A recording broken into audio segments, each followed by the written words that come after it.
The sound of tiny pieces of gravel crunching and popping against one another underneath the sport-styled wheels of the new Ford Focus ST, stimulating your senses into a spine-tinglingly relaxed state?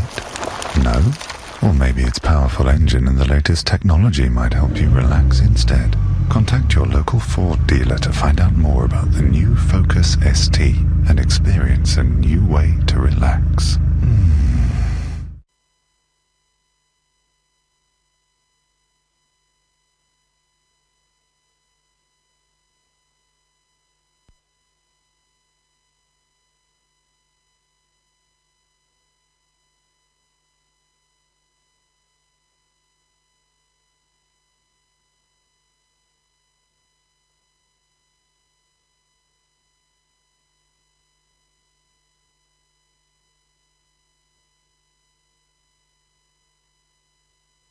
This is East Hertz Radio. Your number one local radio station. I love the music, takes me back to when I was younger.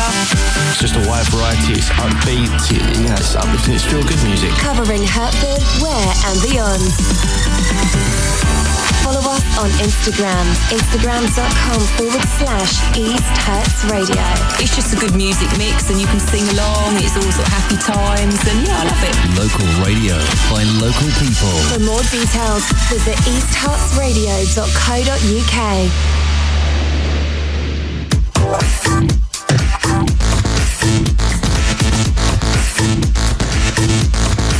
Good evening, everyone. It's Sunday, it's 9 o'clock. That means it's time for 90 minutes. I'm Symon Allemandy. Pete, you're back. Where have you been? Oh, I've been away. I've been on the lovely island of Madeira, and I tell you what, I didn't know you'd want me back after Tom did such a good job last week. You know, I'm glad to be back on the squad. It's good to have you back, mate. It really is. It's great. And I know you had a wonderful holiday. Yeah, I did. Yeah, sunshine, sand, everything you want for a holiday. But I tell you what, I still got criticised for sitting by the pool looking at the non-league results as they were coming in. I'm not surprised. I'm not surprised. But saying that, so what we've got coming up tonight, we're covering all the week's fixtures and all the match results from the past 7 days in the first section. Then at 9:30, we've got our discussion point. 9:45 we go into half time when we talk about some more national issues.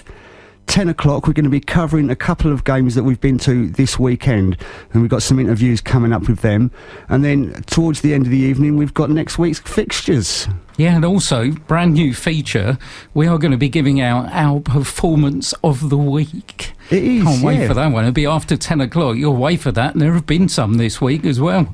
There's been some great performances, yeah, and obviously, you know, stay tuned for that, so find out who that is. You don't get a prize, but it's just, you know, our recognition of you know, how everyone's done and what, you know, great performances a particular team has put in this week.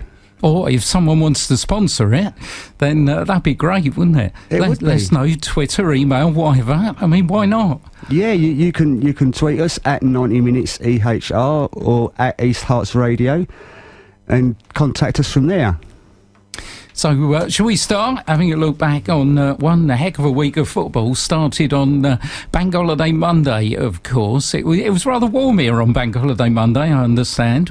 It was an absolute scorcher, Pete. Absolutely beautiful day. I'll tell you, it's the only time that I've flown away on holiday, and it's been warmer when I got off the plane than when I got on it. And it was something else, but the boys were out there playing football, and let's start with Hertford Town, Joey. Hertford Town took on Barking at the Acre Cars Arena, and it didn't start well for Ben Hurd's side. Barking in front after 55 minutes through Theo Fairweather Johnson, but the Blues were level 14 minutes later, courtesy of Isaac Pedro's header. Hertford could have gone in front when Silvio Roos hit the post, but they did get the goal they deserved 10 minutes from time. Long clearance flicked on by Elliot Bailey for Prince William Domafray to use his pace, outstrip the defence. His first effort was parried away by Barking keeper Mitchell Ware, but he buried the second one and sealed Hertford's first 3 points of the season. Blues could have had a third in the dying minutes. Elliot Bailey was inches away from connecting to a left ring cross, but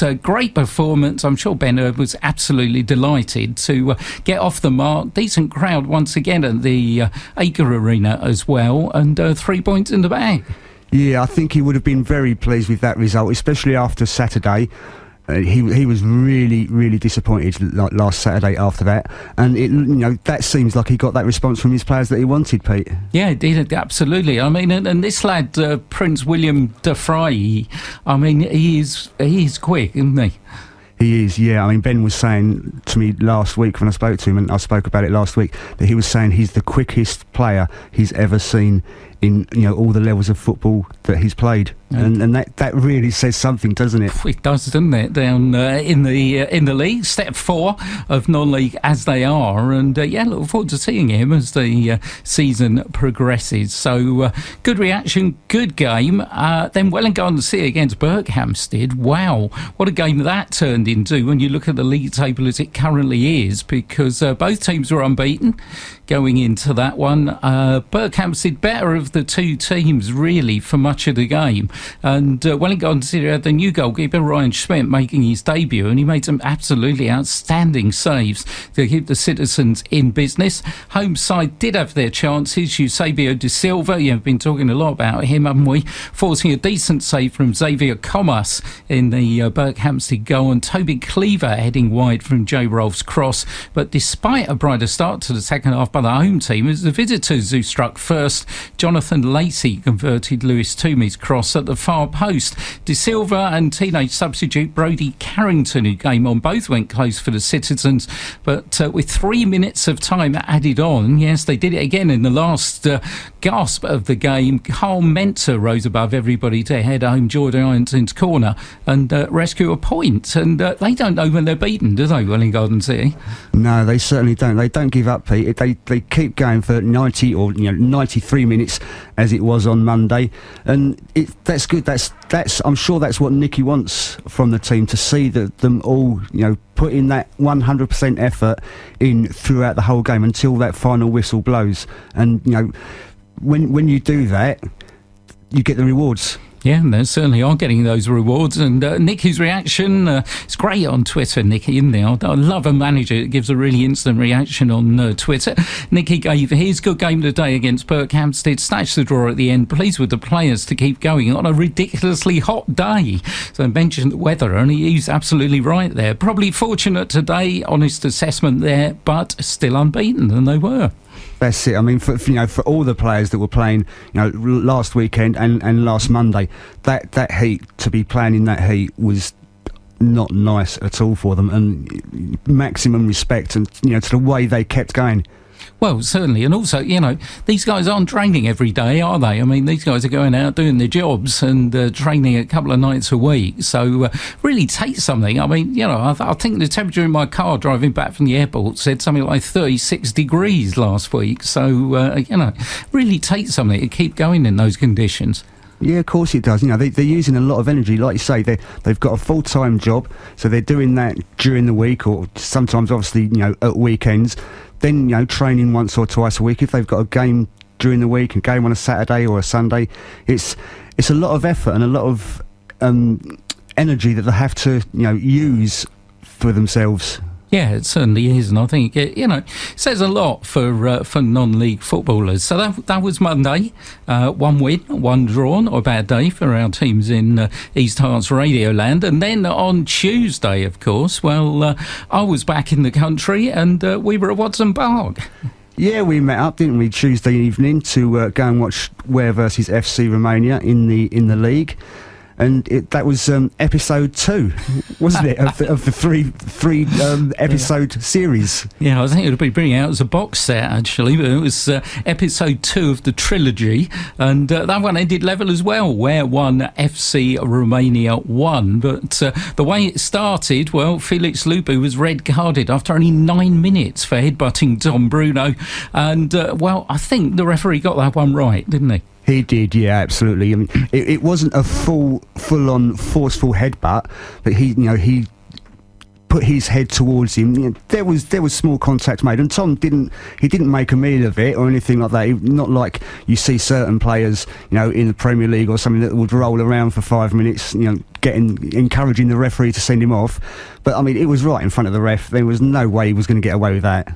Yeah, good refereeing. Red card, FC Romania down to 10 men very early, and we're in front after 21 minutes. And Don Bruno again striking a shot in all the way along the ground from about 25 yards out, but it was some solid contact, wasn't it? It was, yeah. He caught it really sweetly down in the bottom left-hand corner, wasn't it?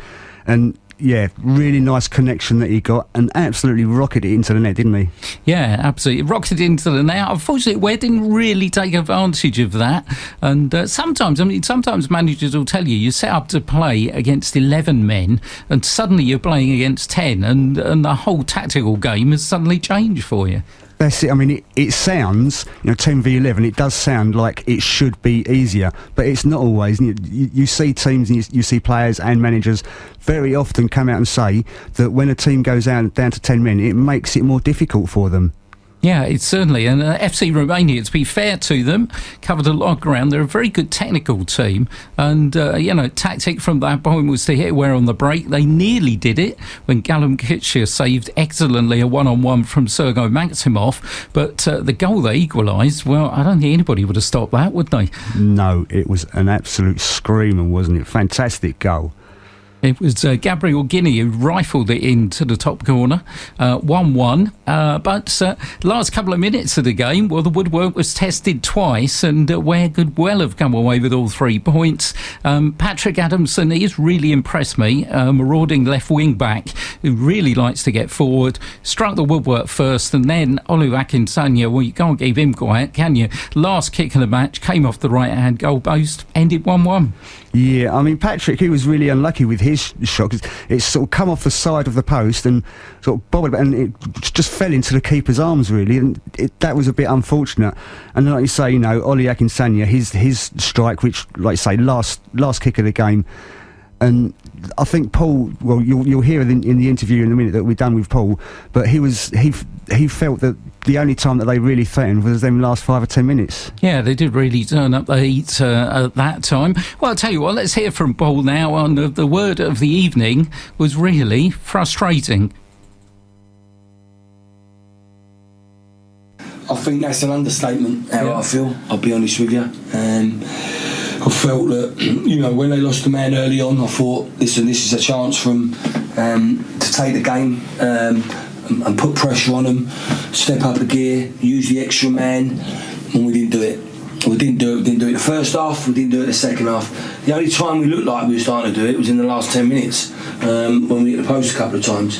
But that's certainly not good enough. That's certainly not what I expect of my players, and things have got to change. I've had a long chat out there, and I've got to deal with it personally. And because I said to them, they want to be in the playoffs, that's more relegation battle.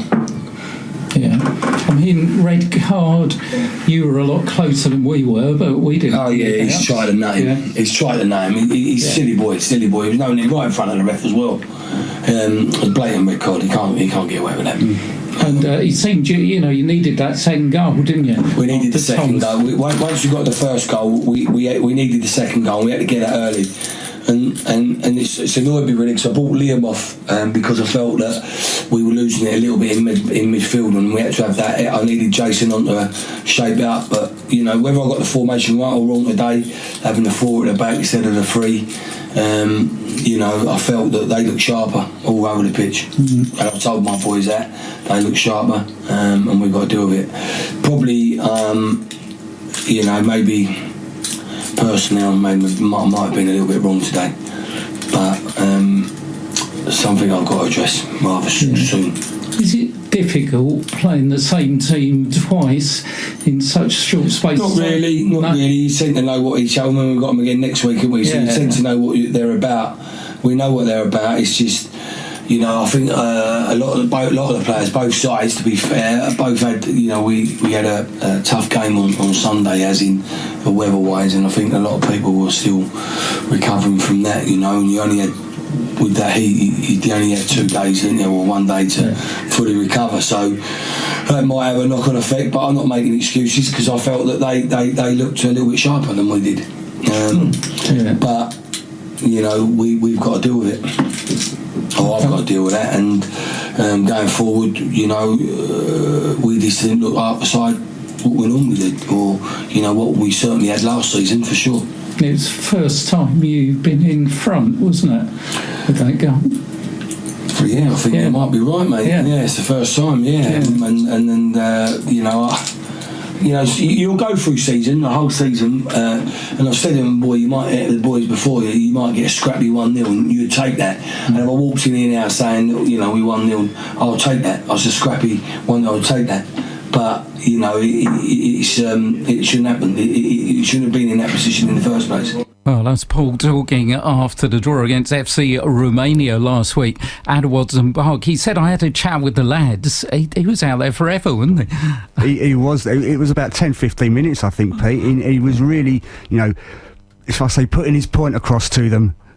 Yeah, I think he was, and I think he was absolutely right. It was a very honest assessment of what we saw, and that if you are up against opponents, if they do go down to 10 men after 9 minutes, then you are expected to deal with it, and that's I think the point he was trying to get across there. I think it was. Yeah, it was that disappointment, especially when they went 1-0 up, and like he said, they needed to finish the game off. They needed that extra goal to do that, and they failed to do so.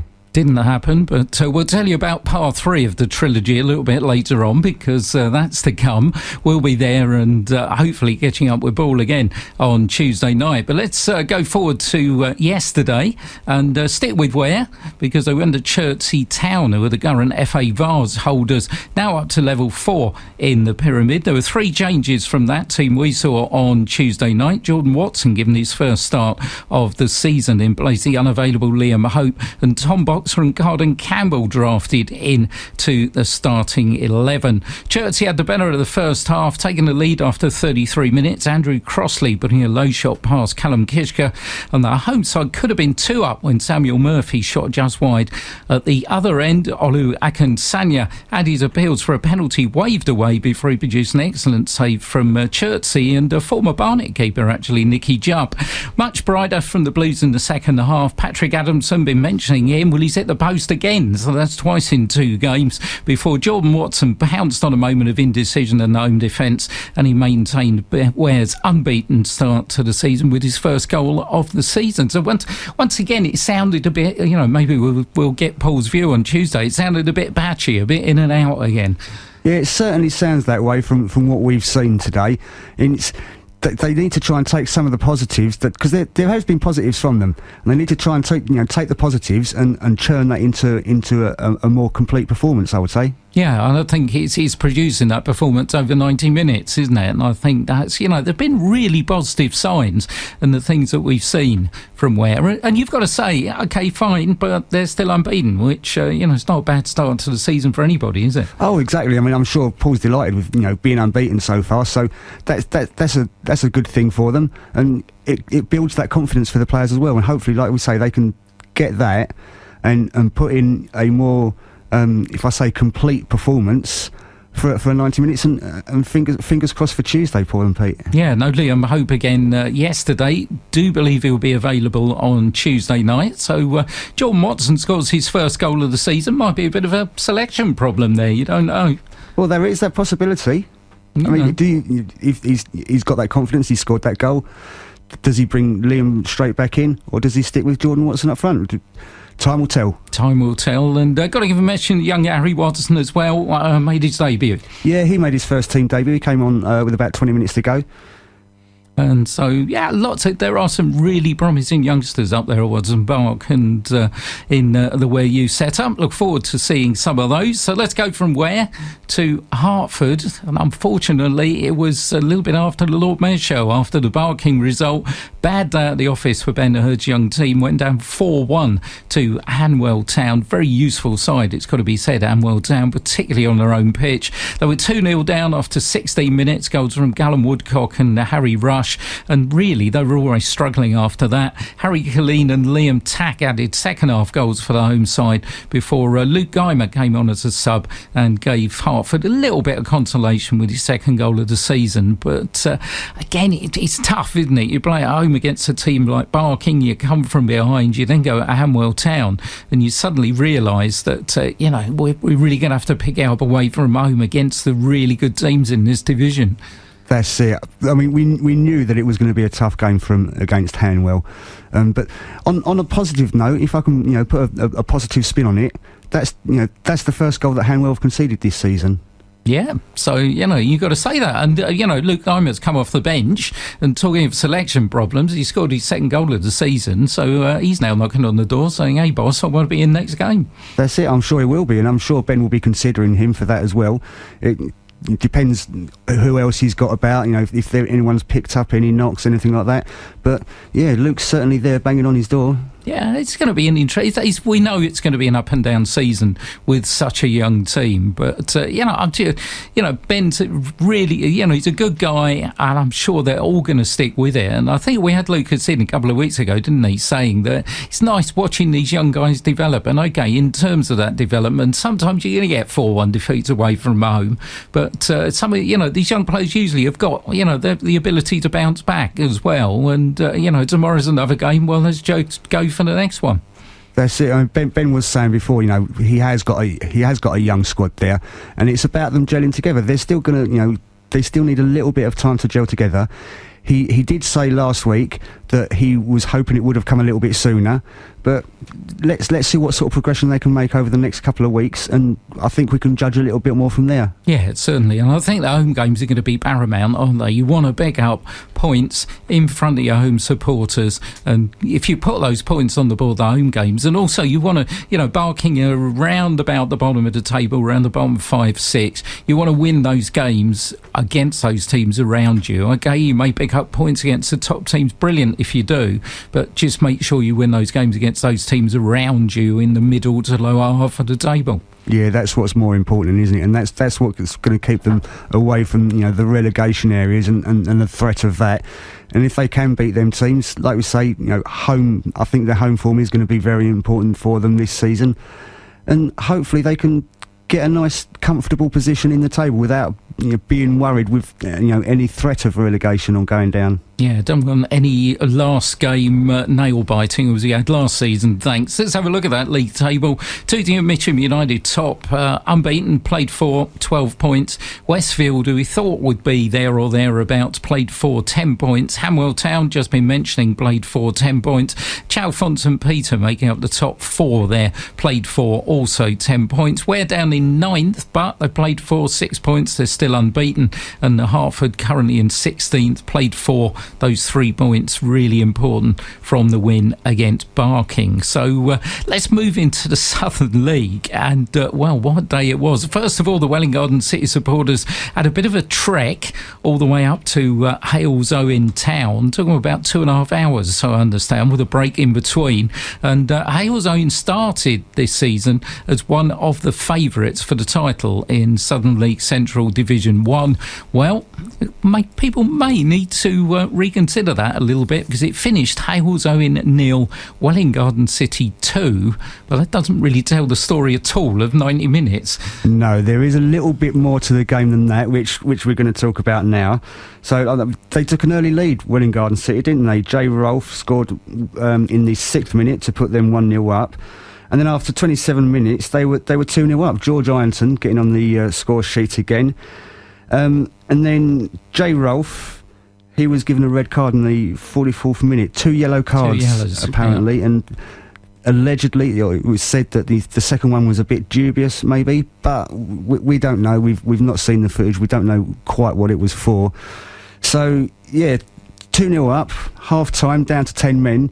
And we was talking, wasn't we? And we were saying, let's hope they can hold on to that and, put in another decent performance in the second half. And they did just that, Pete. Yeah, they did, and some, didn't they, really? I mean, there were a few chances for the home side. Ashley Salmons had the best 2 chances after the break, looping a deflected shot onto the crossbar and driving just wide of the target. But time running out and everything was, we've got 10 men we're holding out. But unfortunately, 10 became 9 when Carl Menzel was shown a straight red card for a foul on the edge of the area. And what's more, the referee then went on to add 7 minutes of stoppage time, which I'm sure a few Welwyn Garden City nails were bitten, but the boys held out. Yeah, they done well. I mean, that's 7 minutes. That must have seemed like about 27 minutes for the fans and the players and Nicky, I'm sure. But it's It's great. A performance like that against, like you say, the favourites for the league before the season started, and I know that Nicky he put on Twitter once again, being fantastic, saying stuff on Twitter, and he put absolutely proud of the WGC boys today with a 2-0 result against league favourites Hales Owen. 2 goals by Jay Rolfe and George Ironton gave a deserved lead at half-time. The second half, down to 9 men, was truly inspirational, and the spirit the boys displayed was exceptional. Yeah, I think it's great stuff. And he also went on a little bit later to thank all the fans, didn't he? That he did, yes. Travelled, witnessed a remarkable result, he said, against the odds. Players and staff appreciate your continuous support. And they really do. It's one thing having your 20,000 Manchester United fans or whatever, but these Welwyn Garden City fans made the trek all the way up to Hales Owen. And the boys really do appreciate them getting behind them. Oh, of course they do. And it's great for such a long way for them to travel as well. I know they'd have absolutely been so appreciative to all of them that made the effort for going. And well done to you Welwyn Garden City fans, for travelling all that way and making that effort and supporting those lads. And you're the 12th man for them, so that shows how important, and that performance they've put in, you can take a little bit of credit from that as well. Yeah, most definitely. In fact, the Welwyn Garden City fans took to Twitter. They said, so hard to choose, but on his debut, Jack Bradshaw was our man of the match. That tackle around the centre circle in the first half was worth going to see in itself. So it's a shame nobody filmed that and put it on Twitter. But that sounds something a bit special. So that victory, well, Berkhamsted topped the table, played for 10 points. Welwyn Garden City played for 10 points. The separated Berkhamsted goal difference +9, Welwyn Garden City's +5. AFC Dunstable are in third, played for 9 points, but second place, joint top, really. Can't be bad. That's it now. Great start to the season for them. Very encouraging. Excellent. Shall we move into the FA Vars? Let's do so. Well, yeah, and we had good and unfortunately not good in the FA Vars. I'm afraid let's start with the not good. It's got a special place in Hoddesdon Down's heart, of course, because they were the first ever winners of this FA competition. But unfortunately, home game played at Ware yesterday. They went down 2-1 to Stanway Rovers.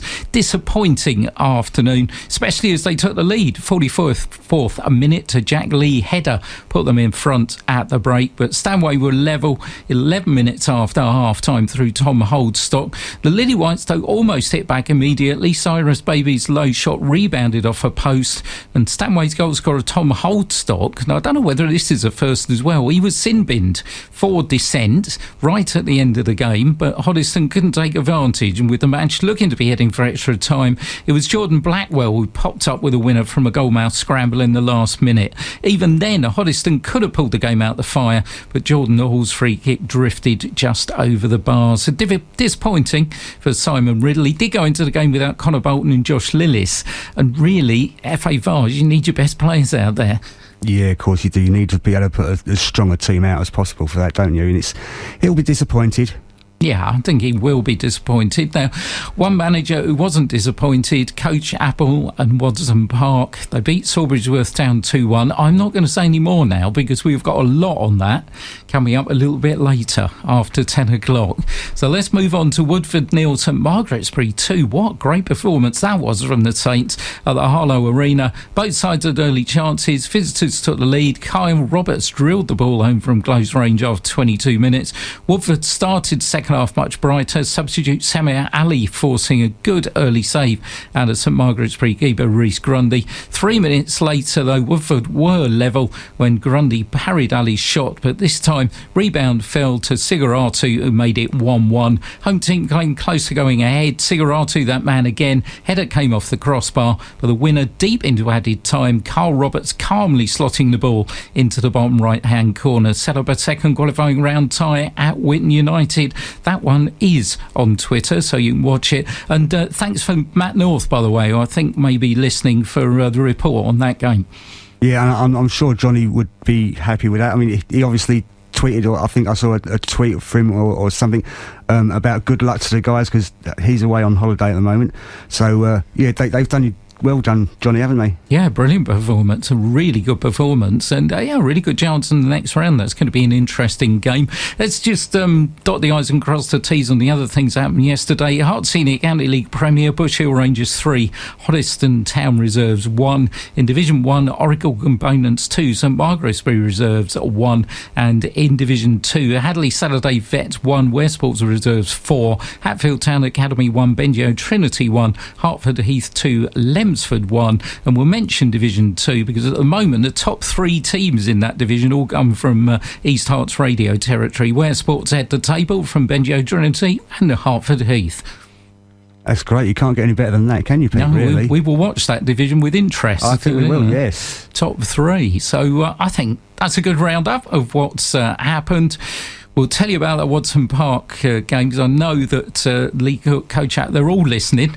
So you have to wait a little bit longer, lads, because we're going to start moving into one of our discussion bits now. We are. When we talk about them results as well, we've got also Hartham United ladies, their game against St Albans today, and we're going to round up the women's results in that point as well.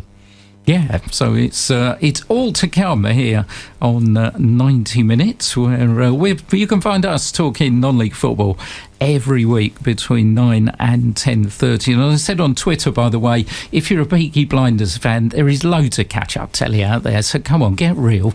Listen to the live stuff on non-league football. You don't want to know what happened to Tommy Shelby, you can find that on catch-up, can't you? That's it. You know you want to stay here, listen to us, and like you say, catch up. And I don't watch it myself, Pete. I've never seen it. I'm a fan actually, but I've got it on catch up, so there's no problem. But yeah, first of all, so I want to say I was at a tournament yesterday over at Bury Rangers Girls for the team that I help coach, my Ware Youth under 9s, and Jamie Southwell over there, who we spoke to a couple of months ago now, he put a mini football festival on. There was all different age groups, but the one obviously I was involved with was the under 9s girls. There was 6 teams. We was playing each other, so it's just a 10-minute friendly format sort of thing. And it was great. All the girls played really well. It was all played with the right attitude that we try to teach the girls how to play. All very friendly, and it was really nicely put together. So just want to say thank you very much to inviting us along for that. And we enjoyed it. The girls enjoyed it, and I know all the parents enjoyed watching their girls as well. So that was great. Thank you very much to Jamie for that. Yeah, I think you're hiding your light under a bushel a bit there, Simon. It's in one of those 10-minute games. How many goals did get scored? I can't say about the results because it's all non-competitive and it's unpublished. Yeah, sure. So everybody did well. But they did.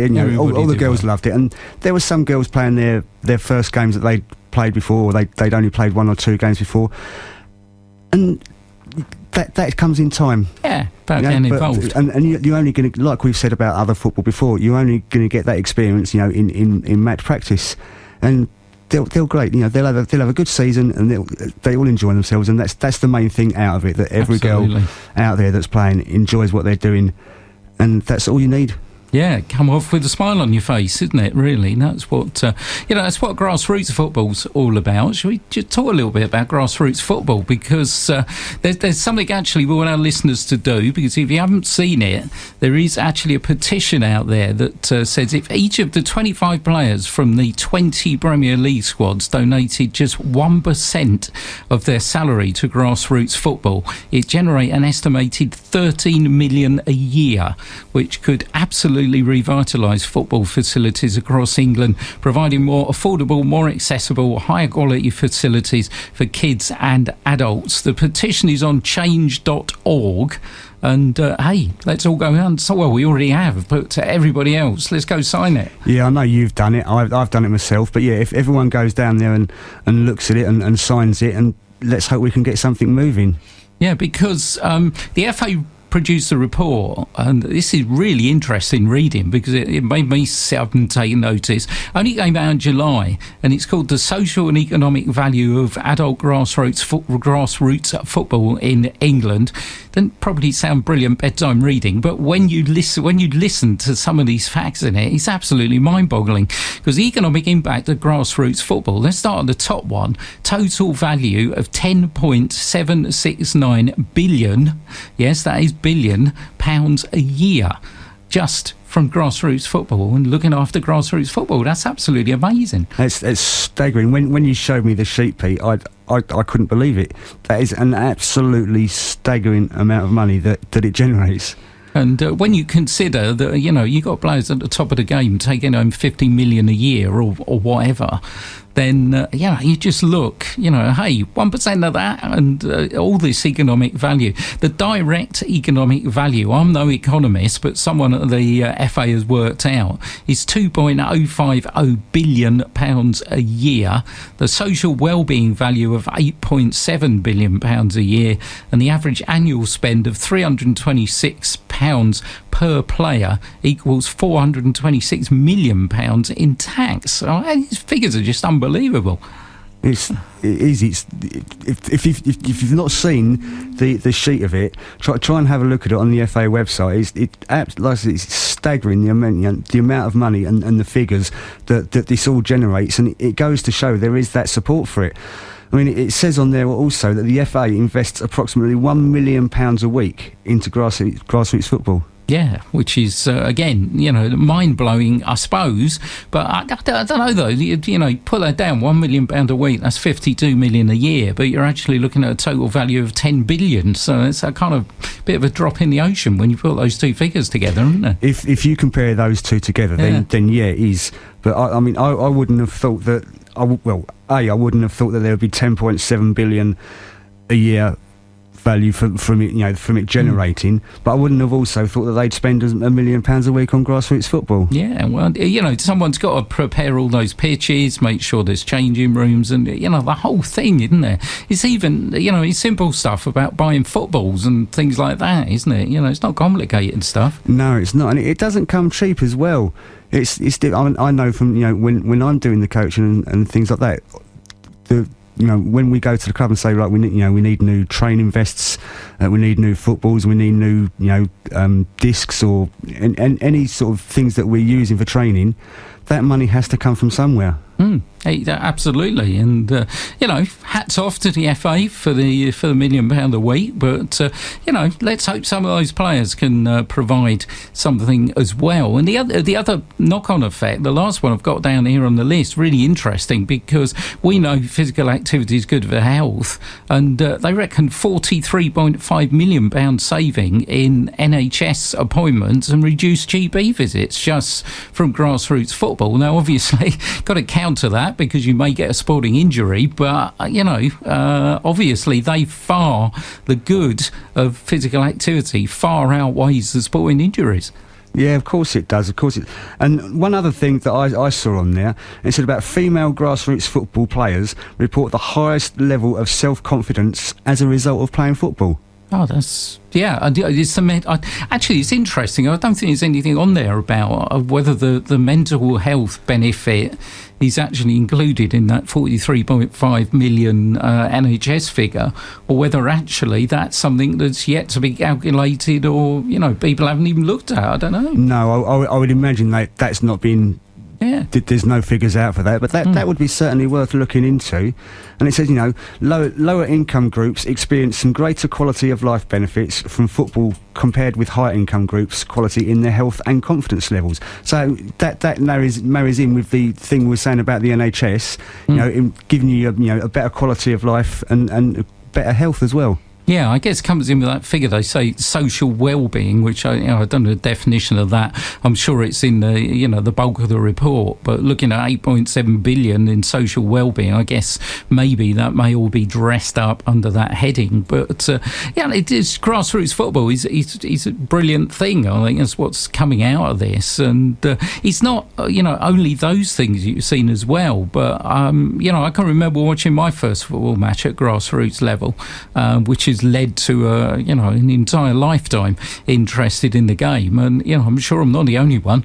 No, there's going to be so many of the people out there that have done that, have followed, or gone to their first game and then followed that team, all around the country at this level.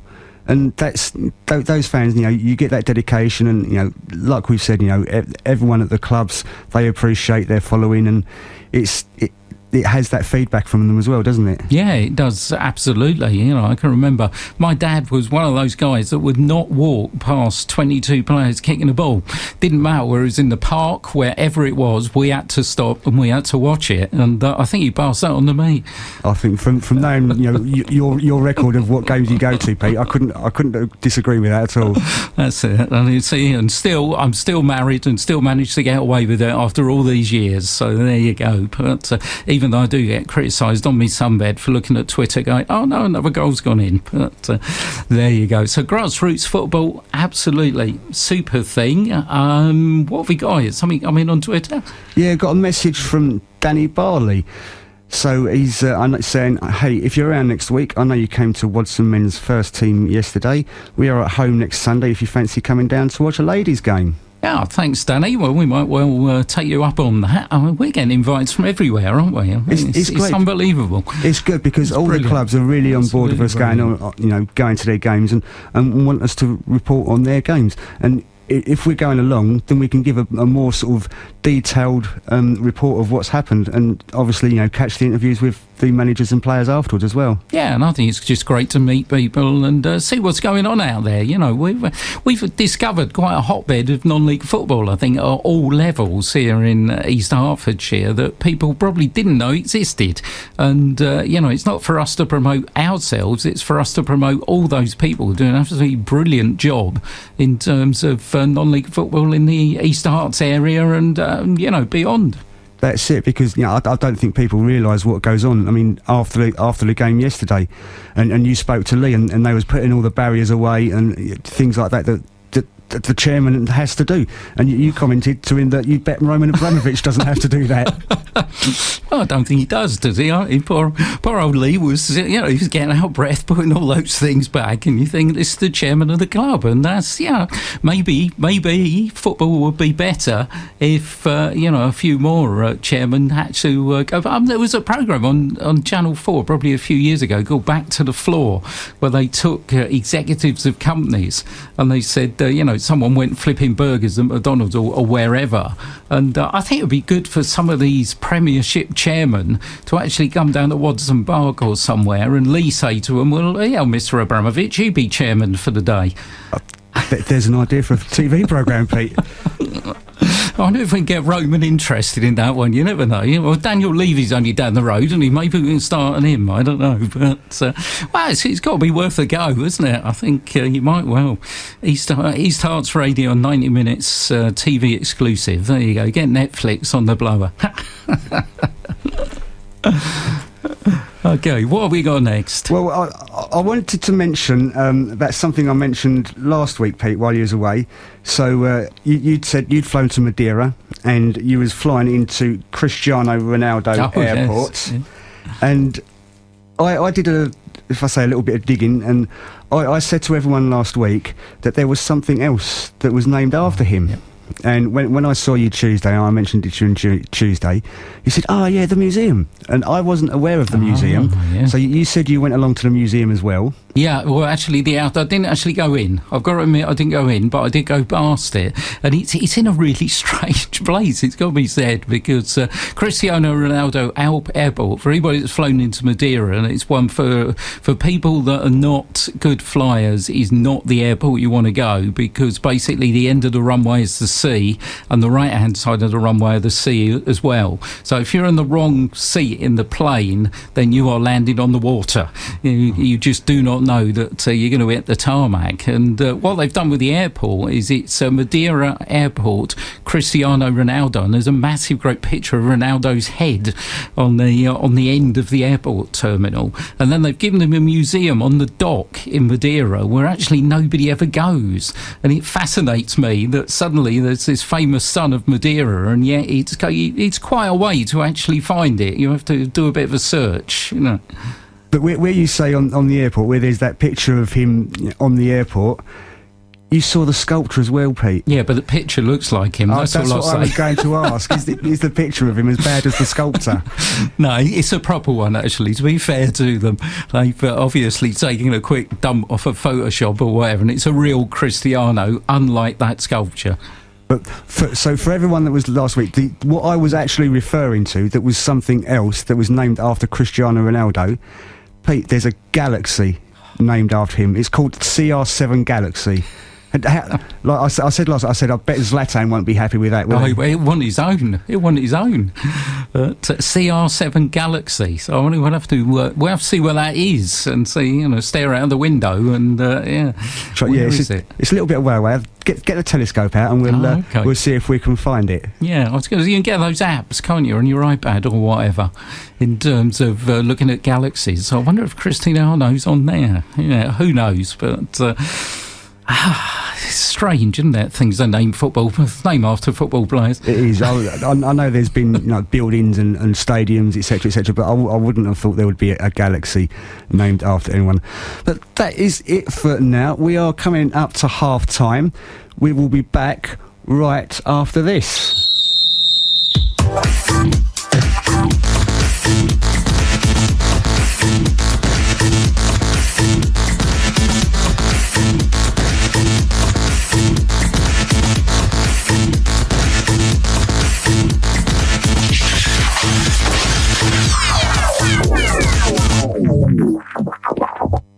Right, so Pete, you did some digging in the week. This all came about after what happened with Bury and a little with Bolton during the week. You did some digging and sent me a couple of files over. Yeah, it was very sad, wasn't it? I mean, sad to see. It doesn't matter whether they're non-league professional or whatever. We're all part of the football family, and it's very, very sad to see any club go under. And, seeing those Bury supporters on the news or whatever was really heart-rending. And we do hope that something's going on with Bolton. They've got a stay of execution and, fingers crossed, won't have two teams go out in the same season. That'd be absolutely disastrous. But it just got me thinking about, people that do take on football clubs. We know that a lot of businessmen got involved in football. I mean, you take it back many years, don't you? And you used to have a football club chairman who was the local greengrocer or whatever, and it's someone from the local area, and suddenly he just used to run it as a hobby, basically, and almost, you go back to early days of the Premiership, you had Jack Walker, who was the iron and steel magnate who took Blackburn, his boyhood club, to the title. These days, we don't have that. We have all sorts of people buying football clubs. Football's become a big business, and it just got me thinking, well, what kind of people are getting involved here running football clubs when we look at what happened at Bury and what's happened at various other clubs, which got me looking up the FA rules on a proper person to basically be involved as a director of a football club, and it's quite interesting. Yeah, I mean, you hear it all the time when there was these proposals from for Steve Dale was trying to sell Bury, and then Bolton Wanderers, they were trying to sell the club as well, and you hear there's a bid coming, but they've got to pass the fit and proper persons test. Now, I'm sure plenty of people listening would not know what is involved in that test. Well, hopefully I've kind of honed it down to about 13 points of things that you shouldn't be if you're going to get involved in a football club. And we'll just go through, we'll try and go through them. I mean, number one's pretty obvious, really. Not involved in another club against which the club may play fixtures sanctioned by the FA. So that basically means that, as the FA Cup starts at the extra preliminary round, we've been covering the FA Vars. There's FA Women's Cup, there's FA Everything Cup, FA Sunday Cup, if you like. Basically, if you want to be a director of a football club in England or Wales under the auspices of the FA, then you're only going to be involved with one club. Seems sensible? Yeah, absolutely. There's nothing difficult to understand about that one, is there? Number two was not prohibited from being an officer of a UK registered company. So here we start getting into the company stuff. Number 3, again, fairly obvious, I think. Not convicted of an offence, dishonesty, corruption, perverting the course of justice, serious breach under the Companies Act, Designs and Patents Act, operating an unlicensed football premises. That was an interesting one. Ticket touting, conspiracy, unspent conviction anywhere in the world, and any conviction for a like offence by a court outside England and Wales. So that really does stretch it, because it uses the words anywhere in the world here. I think that sort of is applying to it because you're getting a lot of foreign owners in now, isn't it? So I think that might be why they've inserted that sort of that word in. The only thing that makes me wonder about, I'm no lawyer, and the only thing that makes me wonder about this is perverting the course of justice. For example, just picking that one out of that, is that the same in every country in the world? I wouldn't have a clue. Nor would I. But you just think that does everybody operate under? If you're opening it worldwide, then are you operating the same law? So someone who does something in some other country that may be perverting the course of justice in England and Wales, is it a punishable act over there? Yeah. It just seems to be a bit of a loophole on that. But number 4, registered sex offender, fine. We've seen the Barry Burnell and all the horrible stuff that's happened there, recent stuff with Chelsea. So, absolutely 100% behind that one. Number 5, subject to a banning order under the Football Spectators Act 2000. So that's an interesting one, because if you've been naughty as a spectator, then whoop, that's it. That's it. Well, yeah, absolutely. I mean, no one wants these spectators like that, abusing players or running onto the pitch or anything along those circumstances. And if you're given control of a football club, then you have that opportunity to do it. In my view, for these people that are abusing the players, and this comes back to especially a lot what's been Twitter on the last couple of weeks. I know it's difficult to always find out who these people are, but I don't understand why they say, they're given a stadium ban for 2 years or 5 years. Ban them for life. Never ever let them in a football ground again. Yeah, I absolutely agree. I don't think as like you say, it's difficult with the whole. So actually, that'll probably be a talking point in weeks to come, won't it? The whole social media thing, because just kind of. Going off a quick offshoot, I mean, St Albans have banned a couple of fans in terms of things that have happened on social media, and maybe we'll pick up on that. Maybe it'll be a talking point next week, but I think it's one rife for having a discussion on. Anyway, that was that one. We're on to not breached FA rules in respect of bribes, prohibition of betting on football. So that seems fair. You're not going to want someone that's, 1, been taking bribes, or 2, obviously betting on the outcome of a football match that they've got a real opportunity to influence. So I think it's pretty sensible. Absolutely. We've then got not banned by a sports governing body. Now, that was interesting to me as well. Because does that mean any sport, anywhere? Well, from the way it's worded, I would say so.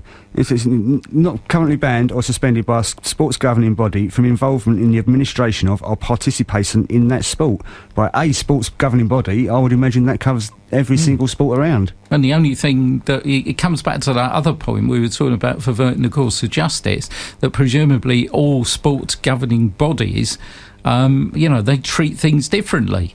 What you might be able to do with one sports governing body that they don't like, you may not be able to do with another one. So it does seem a bit open the door there to a bit of inconsistency.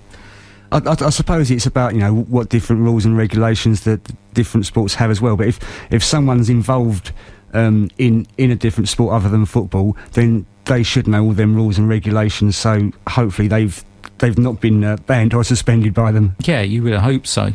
I mean, fail to provide information or provide false or misleading information, well, that's almost like the first player on the team sheet, isn't it, for anything like this. Not subject to a bankruptcy order. Yeah, okay, fair enough. Not struck off by a professional body. That's an interesting one. I don't think it goes on to explain exactly what professional body is, but... Well, it says, including by way of an example and without limitation, the Law Society, Bar Council, or the Institute of Chartered Accountants in England and Wales, or here's that word again, or any equivalent body in any jurisdiction outside of England and Wales. Yeah, so again, you're open to a bit. I mean, with all these foreign owners that do come in, and, you know, we've had some horrible examples, haven't we? The guy at Leighton Orient a couple of years ago or whatever. And, yeah, it's just, it does seem strange that, you know, you're trying to spread your tentacles throughout the world, but kind of wondering what the level of consistency is there compared to what it is in this country. But you've also got not being an officer of a club that has been expelled from the Premier, English Football League, National League, Isthmian, Northern Premier, Southern, FA Women's Super League and FA Women's Championship.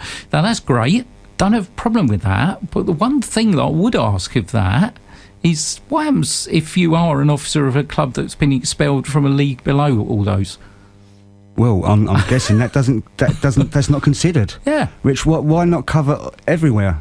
Yeah. Why only them certain leagues? Yeah, you know, it should cover all the bases, really, as far as I'm concerned. Yeah, you know, there are major stories going on in non-league football to do with clubs that are below these levels, and yeah, it does seem interesting that, you know, it does appear, and you know, I mean, those leagues are under the FA's jurisdiction, so it isn't anything about they're not under the FA's jurisdiction. I mean, it does look like the FA are shutting the door on level 4, because you know, that's where the Isthmian League goes down to, Northern Premier, Southern, etc. So level 5, which is Essex Senior League and below, it would appear, it'd be great to hear from somebody who knows this better than we do, as to whether, you know, it does actually apply to those leagues.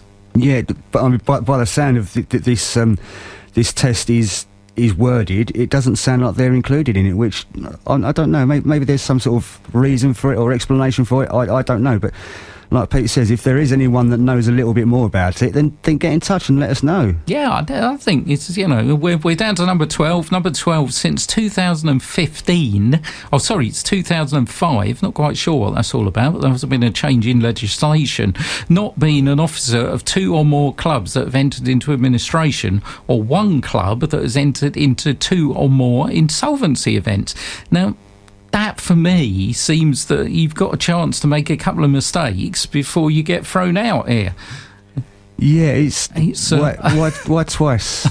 It's if it's happened once, then, you know, there's been some sort of mismanagement there in the first place, and you're taking a bit of a risk if you're letting someone take control of a different club.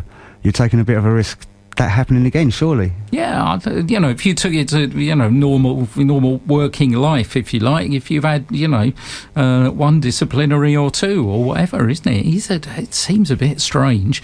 And 13, behind this, not registered as an agent. Well, yeah, once again, you know, you don't want someone, obviously, who's going to bring their own players, have that influence on what players they sign, etc. So those are, I mean, you've got to pass that lot, basically, to get involved in running a football club. And the one thing that is in there, by the way, it's, you know, you obviously have to declare all that at the beginning, but if any of that changes, then it's got to be reported to the FA in 3 working days as well. So this isn't a once only test, this is a lifetime test, as it were, that just lives on. And if you do suddenly fall into one of those categories, then obviously you've got a problem. Yeah, and it's something that I think needs to be looked at and you know, kept updating. Like you're saying, if one of them 13 points changes, then you've got to let the FA. And I mean, what would happen if they didn't let them know within them 3 days? Well, again, disciplinary again, but you know, I think, how would the FA know? I suppose is the question there. Well, that's another point as well. That is another point. Yeah. You know, obviously there are certain things. If people have committed offences, they put them registered or stuff like that. Then I'm assuming, I think it would be right in saying that the FA are looking or getting notified on stuff like that. But the interesting one, I suppose, bringing that up is, we're talking about stuff that happens outside this country, and if there's stuff that happens outside this country, then how are you going to know about it? Well, yeah, that information isn't always going to be readily available to you, is it? So if you know, one of these chairmen coming in was from a different country, and they've gone back to their home country, and something's happened there, or they've done something wrong there, how are the FA going to find that out? Yeah, it's an interesting one, you know. I think that's why we've brought it up, because, as you say, lots of people look at it and go, what's that all about then? And I think you probably end up saying what's that all about then, even after reading it, because there are so many bits in it that you are open to question. But it's happened in the Football League. It has unfortunately happened in non-league football. I'm sure those people who know non-league football better than I do will ream off whole loads of examples. But I just wanted to pull one out, okay, in terms of a club that's now got itself back on its feet, which is great to see, okay, but Hornchurch, okay, this came from the Guardian newspaper in 2004, and just tell me what you think about this in terms of mismanagement or opening up a question with, I wonder what's going on there, okay. This came straight from the Guardian newspaper, who said last season, so that was 2003, Hornchurch attracted an average crowd of 547, with adults paying £6.50 and £3.50 for concessions. That's about £3,000 per game at the gate, or 60,000 for the league season, right? So that's what they took in. Hornchurch claim that they have not greatly increased their budget for this season, but they signed 20 players over the summer, several with Football League experience. Their manager earned more than £100,000 a year at the time, okay? Their players are full-time, and their wage bill is estimated to be £1.2 million a year. Right, so they've got gate receipts of 60,000. Yeah. Per year. Yep. Obviously they get a bit of money, at the bar, other selling bits. a burger, selling a programme, a scarf, etc, etc. But their wage bill is 1.2 million. Yeah. How bad is that? Well, how bad? That's over 1.1 million pound loss. Yeah. And how bad it became is that they went bust and ended up in the Essex Senior League. And now, thankfully, they've got themselves together. They've reformed the club. I went there last year, actually. Really nice club. And they've done a really good job of getting it back together. But how can you let that happen in the first place? That's the question. You shouldn't be letting it get to that standard, should you? You really shouldn't be. So there's a question, the mystery and intrigue in the world of non-league football. But I hope that was useful. If anybody's got any thoughts on any of that, anybody's got any thoughts on anything we say, then please contact us. We're not the experts here. We're just bringing up the talking points, and I think that was a good one. Yes, so do I. It was really interesting to talk about. And when you sent me the link, I printed it off, had a good read of it, and it was a bit confusing, first of all, to take in, but I managed to partly get my head around it. That's it. Okay, performance of the week is coming up, but before we go there, we're going to look at the Women's FA Cup. We are, yeah. Went along today, went to the Herts FA County Ground, Pete. Yeah. Where Wadson Park, Hartham Ladies, I apologise, they were playing St Albans in the preliminary round of the FA Cup. And we grabbed a few chats with some managers and players, and here we go.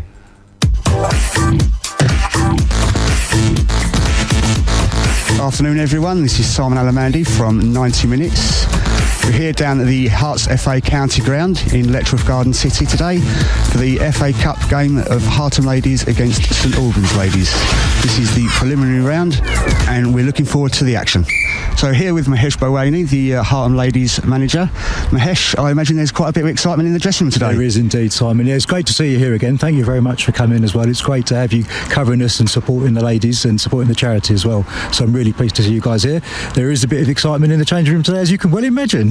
I can indeed. And it's the preliminary round. Yeah. The girls haven't been playing for a couple of weeks, and I imagine they're chomping at the bit to get out there. I think they are. You can see that, and obviously because of the way the FA Cup's set up, we're here a bit earlier than we usually are, and that just allows that tension and nerves to build actually. So it'd be good to get the game started and get them playing and get that first tackle in and really start this game off on the front foot. That's it. And I understand you're an unchanged team from 2 weeks ago. We are maybe a slight tweak actually, little slight tweak, just one or two weaknesses I'm looking to exploit. So a couple of little tweaks just to see how that goes really. Excellent. Well, we wish you all the best for today. Excellent. And all the best going forward. Brilliant, lovely. Thank you very much, Simon. Cheers. Lovely. Cheers. Thank you. So here with Hartham United manager Andy Calver. Andy, looking forward to today? I'm really looking forward to it. The excitement's come into it a little bit more compared to last 2 weeks ago, but the excitement's definitely growing. And like I was just saying to Mahesh, there's got to be that excitement and that build up that all the ladies are feeling towards the game. So like I said, you can't beat the excitement. There's a few players slightly nervous, which is to be expected. But like I said, if they can transition that nerves into the performance exactly as they did in the extra preliminary rounds, then there's no reason why they can't take that result today. Exactly, and like you say, channel those nerves, which is exactly what they've done 2 weeks ago, and hopefully turn it into something positive this afternoon. Fingers crossed. I think everyone here's got their fingers crossed.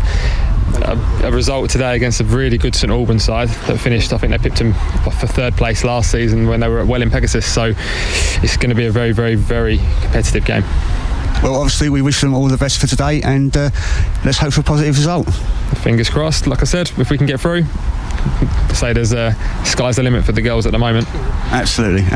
Oh, lovely. Thank you very much, Andy. So here after the game with Sophie Hull from St Albans Ladies. Sophie, 5-0, entertaining game. What was your opinion on it? Yeah, it was a great performance from all of the girls. We've been working really hard in pre-season, so it was nice to play in triangles, get enough people at the pitch, and everyone really worked hard for each other. It was really hot last weekend, and we had a good shift last week, and we brought that into today's game, but there's loads of new faces, so it's taken us a while pre-season, but yeah, buzzing for the win. And through to the first round now, so your boss was telling us he hopes for a big team.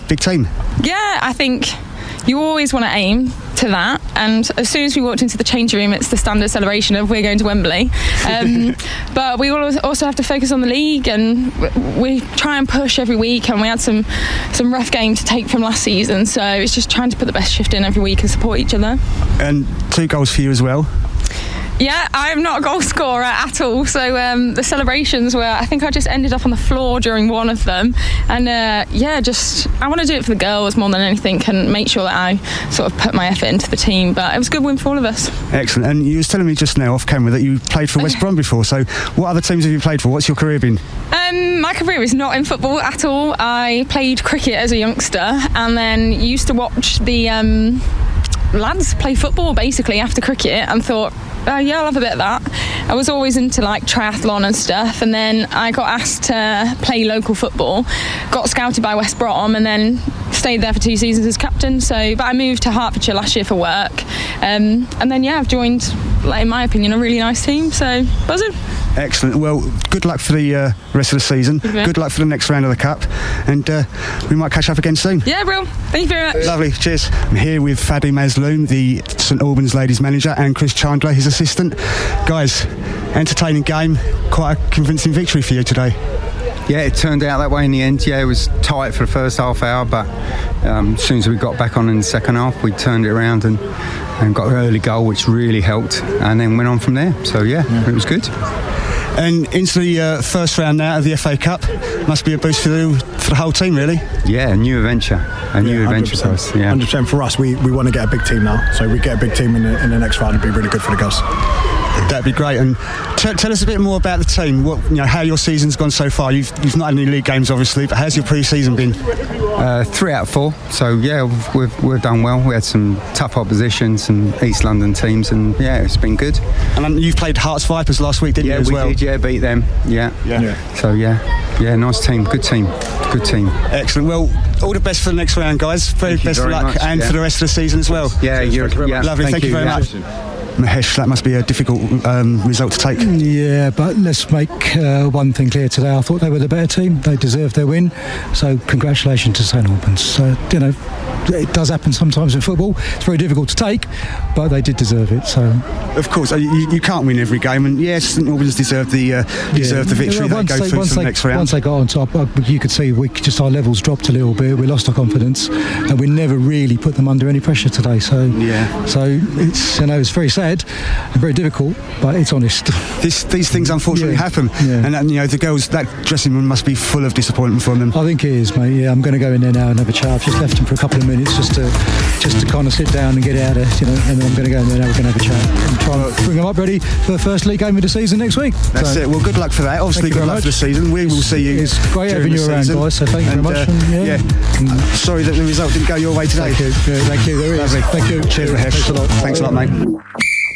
Yeah, disappointing result for the ladies today, Pete. We went along, and there was 1-0 down after 16 minutes. Ellie Lovelock, she put St Albans 1-0 up. It stayed like that till half time. The Heart, they struggled to get going in first of all, but after about 20-25 minutes or so, they picked up. They had another couple of chances, and St Albans, they had some decent chances in the the first half, and Gabby Evans in the Hartham goal, she made some fantastic early saves. But unfortunately, towards the end of the first half, there was a bit of a come-to with a couple of the players, and she hurt her back. And she came off and she came out for the second half, and you can see she was struggling a little, but she carried on. And I spoke to her mum, at half time when I saw her, and she said she'll carry on, she'll keep going. That's what she'll do. Yeah, she'll after the game she'll go out and she'll have a massage and try and deal with it that way. But she carried on, and it didn't. I don't think it made things easy for her in the second half. St Albans, they got a second goal pretty much straight away. Sophie Hull, she got her first goal then 70 minutes it was 3-0 to St Albans. Kayla Johnson, she made it 3. Ellie Lovelock, she got on the score sheet again 4 minutes later. That made it 4-0, and then another 4 minutes after that, Sophie Hull, she got her second of the game. Then they never really seemed to get going. I think that their passing was a bit off. They couldn't really keep possession, and their link-up play was lacking as well. It wasn't the way that they can play. I've only seen them a couple of times, but when I saw them a couple of weeks ago, they did look better. They did look stronger. And Mahesh at the end, he admitted that they weren't on their best performance, and like you just heard, he admitted that St Albans fully deserved to go through. Yeah, I think very honest. Once again, another honest manager, honest assessment. It was disappointing because they were on a real high, weren't they, after the last round, and against a team that they're going to meet later on in the season in the league, of course. That's it, yeah. And elsewhere in the FA Cup, Wadson Park ladies, they went over to Royston Town. They were defeated 4-1 there. You had Sammy Timsley, Ellie Wilkerson, Emma Slater and Hayley, I'm not sure of the surname, they scored for Royston. And then Dempsey Favell, she scored for Wadson as well. And after speaking to Lee yesterday, I think he might have been quite impressed with that result that they've got there. Yeah, I think we both spoke to him yesterday, and he said, well, they're a really good team, and we're going to be up against it in that match. And I don't think, as you say, gave a decent account of themselves. That's it, and you've got to consider Royston are 2 levels above them. So that's, I think, again, there's going to be some really good positives to take from that. Over in the Eastern Women's Football League Division 1 South, Stevenage Development, they played Hoddesdon Town Owls. Stevenage Development won 6-0 there. Yeah, disappointing. It was. And there was a friendly. Watton Ladies had a friendly, but we couldn't find that result out, could we? So Watton Ladies, if you are listening, let us know how you got on today against Isleham Ladies. And also, we've had a message through on Twitter. So Wadson Park Ladies under 16s, they had a friendly today, and they played Grays Athletic Girls under 16s, and they won 6-2. There's a hat-trick for Paige, and then other goals from Chloe, Ella and Ellie S. Yeah, I wonder if Paige got the match. Oh, no, that was the other way, wasn't it? I wonder if Paige got the match ball. That's exactly what I was going to say, Pete. Well done, girls. Exactly. Yeah, good result, isn't it? 6-2, great athletic. Are a well-known non-league football club, so decent result. That is, yeah, very good for them. Very good for them. So, should we go back to yesterday, Pete? Yeah, I think we'll go back to yesterday. Well, before we entirely go back to yesterday, we decided it'd be kind of nice to look at all our teams, all the levels, and just for a bit of fun, give a performance of the week. And the team that we feel really gone for it in the week just gone. And this was a really tough week to decide on performance of the week, because go back to Bank Holiday Monday, Hertford's first 3 points, and coming against a Barking team that obviously was right up there. Yep. Winning Garden City as well with their performance yesterday. Unbelievable. And St Margaret's-Bury go to the Harlow Arena against a Woodford Town side in form, win 2-0.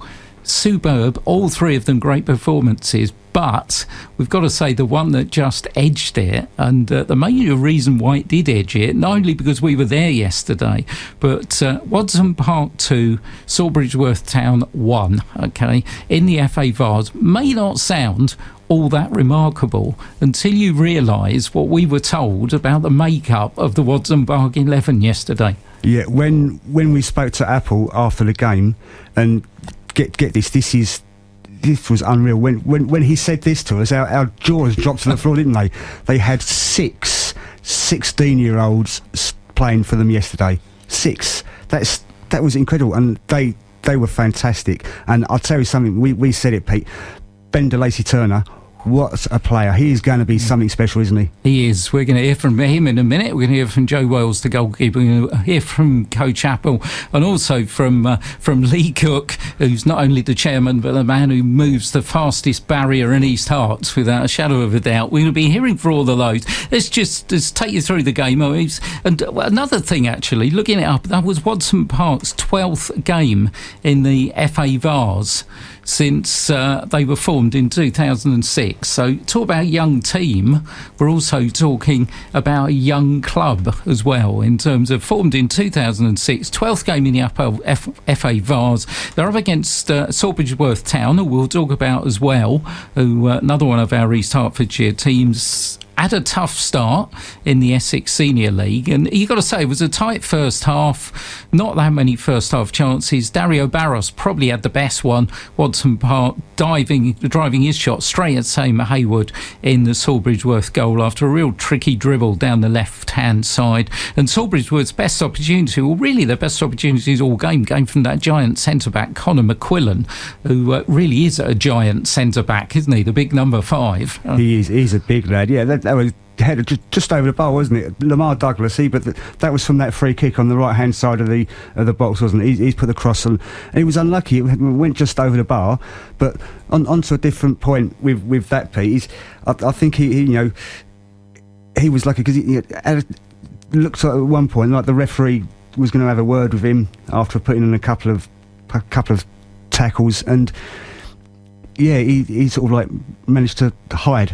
Although he's an absolute giant, towering above everyone else, but he managed to hide away from the ref. Yeah, he did. I mean, we're not going to talk about officials, I don't think, but it's just one of those games, wouldn't it? I mean, another reason why I think we really were big on this performance by Watson Park is in the second half they had to make a double substitution for injury, which totally would have disrupted both sides. Jonah Evans and Sam Heatley both limped off injured, being replaced by Boris Bonket and Caelan McGettigan, who he impressed me as well down the left-hand side. And, suddenly Coach Apple's had to change his team. He's taken off, really good left-back.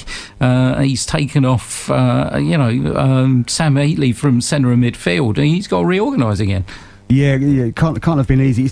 It's not always so difficult when it's just one player that you're bringing off, but to make 2 changes right at the same time, that can have a negative impact sometimes. But obviously it didn't have. No, it didn't have, because 5 minutes later they were in front.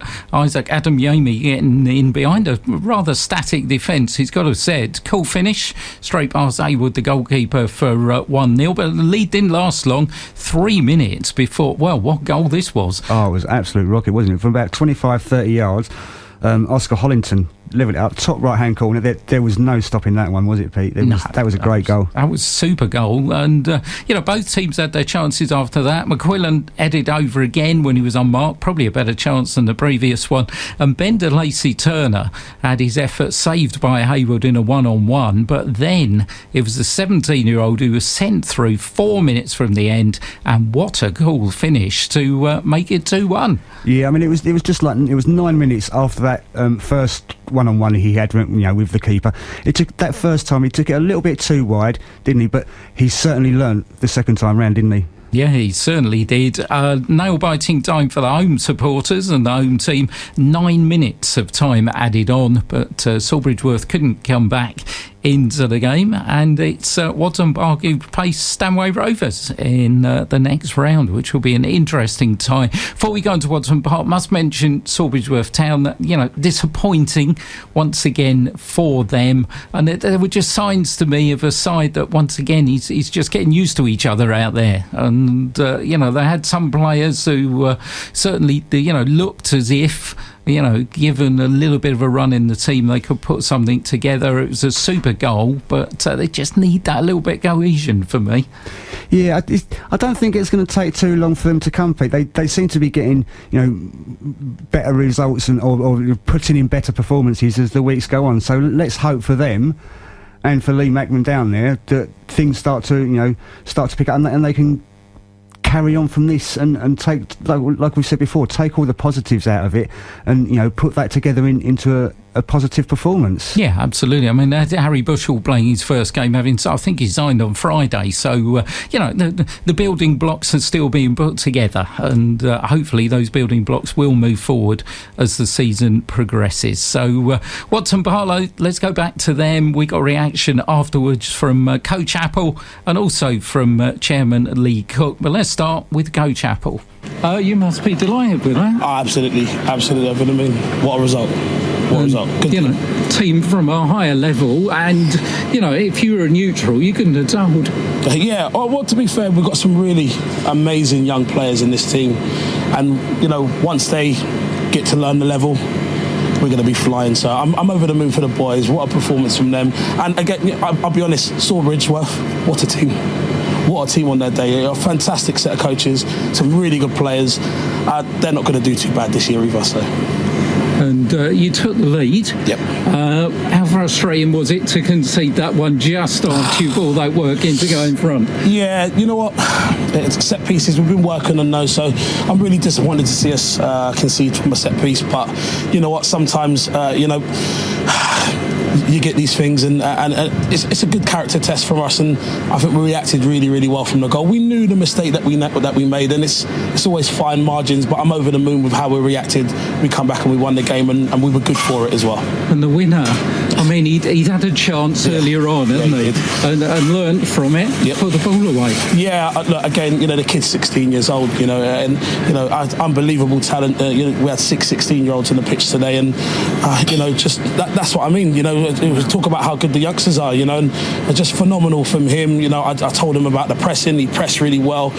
He composed himself, opened up his body. That's what we work on in training. Open your body up, put it in a corner, and just a fantastic way to win the game. Funny thing is, 5 minutes before he's done it, I said Ben's going to score the winner, and he's only done it. So he's done well. It's a really good finish, accomplished finish. You got Stanway Rovers in the next round. What a game that's going to be! What a game that's going to be! Look, Stanway, fantastic side, really good club, a lot of history. I'm looking forward to it, but what I will say is, on our day we can beat anyone. We're happy. I'm happy with this performance, but we'll build again and bring it on Stanway Rovers. And I guess it's keep your feet on the ground. Absolutely. Stop fold next week in the league. Absolutely. Look, it's always one game at a time for us. We know we've got a young squad, so we have to really focus on everything that's coming our way. And next week will be no different. We'll approach the game slightly different mentality because it's points that we're going for. But I think this is after last week's result and this week's result. I think we're going to pick up a bit of momentum now, and I think we're ready to kick on now with the season. They've worked really, really hard over the last few weeks in training and everything else, and it's coming together now. So, yeah, they've done really, really well. Really, really well. You told me you had a young team, but Apple's just told me there were 6 16-year-olds out there. There were, yeah. Kind of puts it into perspective a little bit. When you've got those old heads in the other team and you've got those 16-year-olds out there, and they're, it wasn't the prettiest of games. I think we'll all agree with that. But, at the end of the job, we got the job done. And they all played, well, you can see the progression game after game after game. So, yeah, I'm delighted with that. And also, they didn't let their heads go down. I mean, they went in front, conceded the goal pretty quickly. Good goal, wasn't it? You never wanted that one. Nobody was going to stop that, were they? No. But they just got straight back on. No, and that's one of the good things about them, I think, is of all the games we've seen so far, so it's five league games in this one, and they don't let their heads go down. They battle right to the very end, and they give it their all, and that's something that you can't. You love that, and you don't want to stop it. So it's good. Stanway Rovers next. Yes, can't wait. We'll see what they've got in store. We'll speak to Symon Riddle and see if he can give us any tips. But good stuff. Brilliant. Thanks, lovely. Lee. Thank you. Cheers. Thanks. Yeah, that was Coach Apple and Lee Cook, the chairman of Watson Park. That wasn't Roman Abramovich on his phone, was it? That was ringing. he might have been offering to give him a hand, putting all the railings away, I think. He's doing it already. So that was the management perspective. We also got the players' perspective. Here's goalkeeper Joe Wells, followed by winning goal scorer Ben De Lacy Turner. Here with the Watson Park goalie, Joe. Great result, great performance. Give me your thoughts. Yeah, fantastic result. Gets the club a bit of money as well, which is very important. Beat a team from the step above, which is always fantastic to do. And I think especially in the first half when we were under the cosh, we played very well. Good defensive performance, and then we got the goals when it mattered. So I'm very happy with the result. Yeah, and it's going to be a confidence booster for you all as well. Oh, definitely. So we've won 2 on the bounce now. After last week was so important, beating London Lions for our first win of the season, getting some points on the board. Hopefully we can just snowball it from here and win loads of games on the trot. It's fantastic stuff though. And we knew you had a young side, but we was just speaking to Apple. 16-year-olds. Yeah, it's fantastic, isn't it? I was the oldest player on my team. I'm 25, so that's really encouraging for the future of the side. Oh, definitely. Or just for the future of the players. If they're playing this level at this moment in time, they can push on themselves. I think a bit too much for me now, but I think for the youngsters, they can definitely push on, play much higher standard than. We was watching obviously, and Ben DeLacy Turner. He had a fantastic game. Fantastic, he's going to be some fantastic player. Him and Josh are different class. Josh especially just ridiculous, but Ben had a top-notch game today and fantastic. Yeah, no, the youngsters, they've really come out. In fact, when our 16-year-old centre back Leo, when he came back in, it all has been a bit more smooth since he's come back in, which is ridiculous. I mean, he's 16 years old, but he's the rock in our. And he's making that difference. Yeah, he's making that big difference in our team. So that's for sure. He knows it as well. So. Well, great performance today. Thank you very much for speaking to us. No worries. Okay, tell me what was going through your mind when you went clean through for that last goal. Well, it was a big opportunity. Just thought about putting it back in net, and that's what happened. And I think it was a goal that was important for the team as a whole, and we deserved it to get the win as well. So yeah, it was a big day for the team, wasn't it? Against a team from the Essex Senior League. Massive game. Yeah, massive game, and all the boys were up for it. It was a massive event for all of us, especially us younger ones. And we ended up getting the job done, and it was a really good performance from everyone, I think. So yeah. And you are literally growing up as a team, aren't you? Yeah, I'm 17, so it's hard playing against men, but I'm used to it now, and we just keep going onwards and upwards from here. So what's the kind of is it the physical thing, or what's the major difference between youth football and what you're playing in now? It is quite physical compared to playing in the youth teams, but I've played in the first teams for a while now, and I'm getting used to it. But I'm quite small, so it's difficult. But that's just how it is. So I'm dealing quite well with it, and I think it's going well. So yeah. And you seem to have you let the goal in. Nobody was going to stop that goal, were they? But you didn't let your heads drop. You just got straight back out. No, the whole team. The mentality is 100%, and I think we showed that today, especially when we conceded. We just kept going, and we got the winner in the end. So yeah, great performance. I think. And 2 wins on the trot now. Yeah, massive win for everyone. The mentality, and we're. I can't think of the word. We're on the winning streak now. So we just got to keep going, and I'm sure we can. I'm sure we can keep going, and maybe push for top spot in the league. So yeah. And I'm sure they will. Thanks to Joe, and also for Ben. That was his first ever interview, and I think it's not going to be the last one, because he's going to be some player. Yeah, I think he is. He's got a really good future. And afterwards, when we saw some of the players afterwards, they're saying, "Oh, take care of him. Make sure you look after him." All the players absolutely love him, and they realise how good he is as well. They do. Many thanks to Lee and everybody at Watson Park for making us feel so welcome, by the way. So thank you very much for taking care of us, and congratulations, because that was our performance of the week. Going back to a little while ago now, we were saying we didn't know how Watton ladies got on. So I just want to say, Andy Calvert, thank you very much. They drew 2-2, Pete. That's leading up to the league season. Not bad. That's it. No, yeah, something good for them. And like I say, thanks very much, Andy, for letting us know. That's what it's all about. If we don't know these things, and you guys can find out these things, then let us know. That's what we're here for, and that's the great thing about Twitter, isn't it? That is the great thing about Twitter. So keep in contact with us. 90 minutes goes on throughout the week, doesn't it? We're live, of course, on a Sunday, but it goes throughout the week. Talking of the week, quick quick rattle through the fixtures then. Coming up on Tuesday night, FA Cup preliminary round replay. Yes, number 3 in the trilogy. We're against FC Romania. We'll be down there, hoping, of course, for our home win, but I think it's going to be a bit of a cracker after what we've seen already. And also Tuesday night, Essex Senior League, St Margaret's-Bury, after that brilliant win against Woodford in the FA Vase, home to Southend Manor. Welwyn Garden were due to play St Neots in the league. They're not, because St Neots are involved in a cup replay, but they have rearranged the game. They've got a friendly against Harpenden Town. Now the FA Youth Cup starts in the week. A whole load of fixtures to see. On Wednesday, FA Youth Cup preliminary round, Watson Park against Ware. That's going to be a bit of a cracker. Thursday the 5th, Welwyn Garden City against Takeley, and on Friday the 6th, Stanway Rovers against Sawbridgeworth and Tilbury against Hertford, which takes us on to next Saturday, where we don't actually know where we're going to be, because hopefully we'll be watching Ware against Leiston in the first qualifying round of the FA Cup.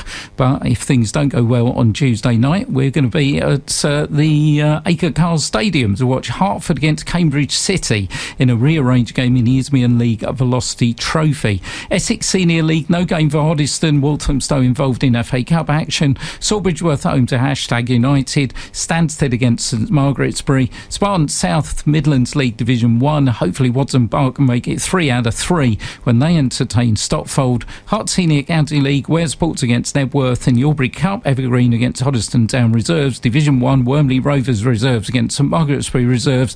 Division 2, Bengio Trinity against Wheats Hampstead Wanderers. Hatfield Town Academy against Hertford Heath, and Mill End Sports against Ware Sports Reserves. Sunday, Eastern Region Cup, Ladies Newmarket against Hoddesdon Town Owls. Watson Park Ladies against Galston Ladies. Bedson Hearts Wins Football League Division 1, Houghton Athletic against Hartham United. Division 2, AFC Dunstable Women's Blues against Wharton Ladies. Division 3, Hearts Vipers against Bedwell Rangers. And also you've got news of Hartham United. Yeah, Hartham United, the men's team, they've got a game. It's their league opener in the East Herts Corinthian League Division 2.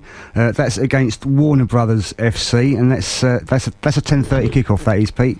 10:30, that'll be all right. Get down there, get a whole day of football, can't you, on Sunday? And just to change sports just a little bit, got to mention the Hertford Rugby Club start off in London South East Premier at a really good friendly draw on Thursday night at Bishop Stortford in the National League. 12-12 that one ended. Hertford go down to Brighton. And also mention to Hertford's men's hockey team, I know Hertford Hockey Club follow us. They've got a friendly home to Potters Bar, 12 noon Saturday.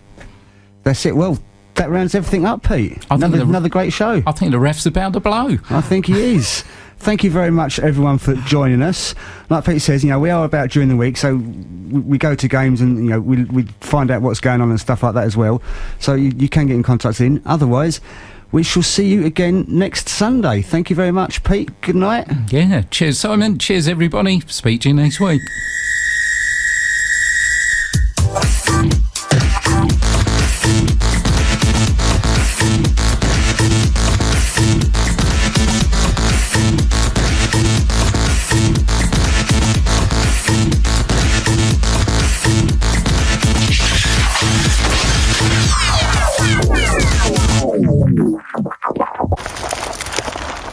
Sound of tiny pieces of gravel crunching and popping against one another underneath the sport-styled wheels of the new Ford Focus ST, stimulating your senses into a spine-tinglingly relaxed state? No? Or maybe its powerful engine and the latest technology might help you relax instead. Contact your local Ford dealer to find out more about the new Focus ST and experience a new way to relax. We've created unlimited data plans for your business because 1 minute you're the receptionist. Hello, how can I help? The logistics manager. Okay, lift at your end. That's it now, to me. The new business consultant. Will do. I'll pop over and give you a quote. And you've still got to make the tea. Your business doesn't have limits, so why should your data allowance? New unlimited data plans from Vodafone Business. The future is exciting. Ready? Max download upload speed apply to data. Coverage may vary. Terms at vodafone.co.uk/terms.